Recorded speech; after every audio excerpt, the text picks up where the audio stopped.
ఆత్మఫలం గురించి చెప్పుకుంటున్నాం కదండి. ఆత్మఫలంలో మనం సమాధానం గురించి చెప్పుకుంటున్నాం. కీర్తనలు 85:10 చివరి లైన్లో మనం చూసినట్లయితే నీతి సమాధానములు ఒకదానినొకటి ముద్దు పెట్టుకుంటున్నాయంట.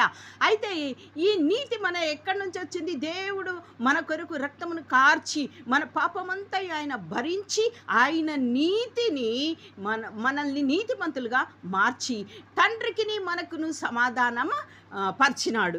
చూద్దామా, యెషయా 32:17లో నీతి ఏం చేస్తుందట? సమాధానం కలుగజేయును, నీతి వలన నిత్యము నిమ్మళము నిబ్బరము కలుగుతుంది.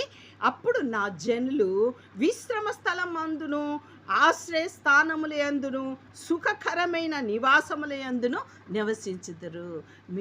మీకు స్థలము సిద్ధపరచ వెళ్ళొచ్చును. అక్కడ మనం సుఖంగా సంతోషంగా సమాధానంగా మనము అక్కడ ఉండటానికి దేవుడు మనకి స్థలము సిద్ధపరు